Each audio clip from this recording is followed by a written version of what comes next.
De l'association Animomade ici à Plombières-les-Dijon. Et là, je suis vraiment en train de vaincre une phobie du rat, a priori. C'est un peu ça le principe de l'association Animomade dont vous êtes la présidente, Claire. Oui, je suis la directrice. Oui, cette association en fait a pour idée en fait de travailler autour des animaux. Donc notamment là, vous êtes avec le rat.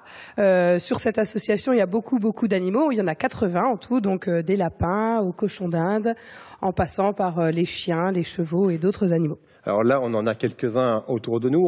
On peut venir les voir et en profiter à domicile, j'ai envie de dire. On va en parler dans quelques instants. Mais Animomade, à domicile, j'ai envie de dire. On va en parler dans quelques instants. Mais Animomade via Nomade. Oui. Alors l'idée de base de cette association, c'est quand on s'est créé il y a 7 ans, c'était de pouvoir se déplacer dans les structures auprès des personnes âgées ou auprès des enfants en situation de polyhandicap. Et l'idée, c'était vraiment de permettre à ces publics-là d'accéder à nos activités innovantes avec les animaux. Qu'apportent les animaux justement à ces personnes-là? Alors en fait, l'animal, c'est notre support de travail, c'est nos compagnons et je dirais nos collègues de travail aujourd'hui. Ça peut être pour un suivi éducatif, ça peut être pour un suivi pédagogique ou ludique. On peut apprendre à se responsabiliser, à valoriser, à apprendre du vocabulaire. Enfin, il y a plein de choses qu'on peut travailler autour de l'animal et grâce à l'animal. Plus de 80 animaux ici dans la structure. Oui, aujourd'hui, on agrandit jour après jour nos compagnons de travail. Donc voilà, aujourd'hui, il y en a 80. Merci. Alors là, on voit que c'est plutôt calme autour de nous. On a évoqué cet aspect nomade de l'association, mais pas seulement. Vous accueillez aussi sur place des enfants, notamment. Il y en avait plein qui étaient là il y a quelques minutes. On a enregistré une petite séquence. Regardez. Et voilà, on continue avec la lente procession des cochons d'Inde qui viennent nous rejoindre. Avec le petit lapin qui se sauve vers nous. Émilie Trompe, bonjour. Oui, bonjour. Vous êtes la directrice de l'association Le Tempo. Oui, c'est ça. C'est un multi-accueil géré par Léo Lagrange et qui se situe à Dijon. C'est une garderie. Oui, c'est ça. On a des places d'accueil en régulier comme une crèche et puis on a aussi le système garderie. Régulièrement, vous venez ici. Oui. C'est quoi l'intérêt ? Alors l'intérêt déjà, c'est que les enfants passent un bon moment. C'est toujours un moment de plaisir, de partage. Et puis il y a différents intérêts en fonction des caractères des enfants. Les enfants un petit peu discrets, du coup, vont prendre confiance en eux, vont s'occuper des animaux, vont pouvoir communiquer avec d'autres enfants, d'autres adultes. Regarde le petit... Et puis on vient aussi des fois avec des personnes âgées. Voilà, on fait des rencontres intergénérationnelles. Donc c'est toujours très riche, l'animal est vraiment un bon médiateur, quoi. Vous avez déjà constaté des évolutions dans les comportements des enfants qui venaient ici avant leur venue et puis après? Oui, alors les enfants qu'on va qualifier d'un petit peu actifs, qui ont parfois du mal à rentrer en communication, on va dire positive avec les autres, quand ils viennent ici, ils sont beaucoup plus calmes, apaisés, plus patients. Et du coup, on voit vraiment une différence. C'est toujours un moment où les choses sont calmes, on va dire.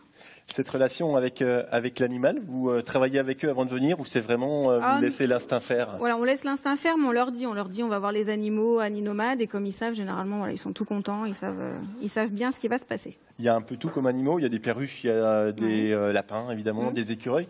Vous voyez les affinités entre... Oui. Ouais, comment ça se passe? Alors c'est vraiment les lapins, les favoris. D'ailleurs, quand on demande à des enfants un peu plus grands qui ont la parole, ils nous disent tout de suite les lapins. Et puis les cochons d'Inde aussi, parce que ce qu'ils aiment bien, c'est ils font des petits bruits, donc ils ont l'impression qu'ils leur parlent, ça les amuse beaucoup. C'est ok, c'est le côté nounours, certainement. Merci beaucoup pour ce témoignage et pour votre action avec les enfants. Nous, on va continuer avec les autres animaux. Les autres animaux, et puis moi, je parlais de côté nounours. Moi, j'ai trouvé le mien, je crois, en la personne de ce magnifique lapin. Sabrina Boulet, vous êtes là, intervenante en médiation animale.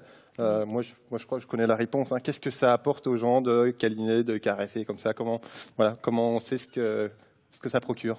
Voilà. Alors tout d'abord, déjà, quand on a des groupes, on fixe au préalable des objectifs en fait avec les éducateurs en fait de la structure ou les animatrices. Et selon chaque public, les objectifs vont être différents. Et sinon, alors on peut travailler la motricité du coup avec les animaux qui sont nos partenaires animaliers.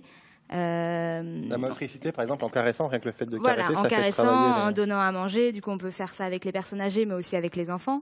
La communication qu'on peut travailler. On peut travailler aussi tout ce qui va être bien-être, relaxation chez des personnes qui sont très anxieuses. L'animal, il va être là, il va apporter tout le côté doux, le côté câlinage qui va permettre d'apaiser. Avec des choses différentes selon les animaux. Là, moi, j'ai la pluche sur moi, mais là, on voit à la caméra le hérisson. Le hérisson, par exemple, il va servir à quoi? Alors, on peut travailler tout ce qui est sensoriel. Donc, ça veut dire que le lapin va être tout le côté doux.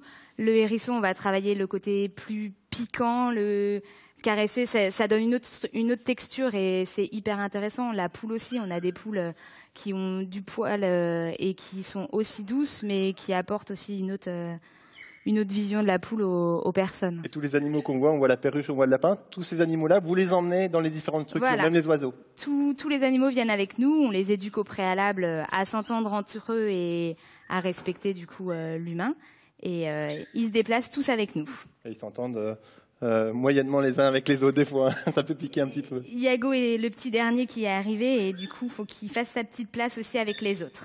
Voilà, merci beaucoup pour ce témoignage. Voilà, une association qui se déplace partout dans la région Bourgogne-Franche-Comté avec des animaux. Moi, je crois que j'ai trouvé le mien. Je vais repartir avec.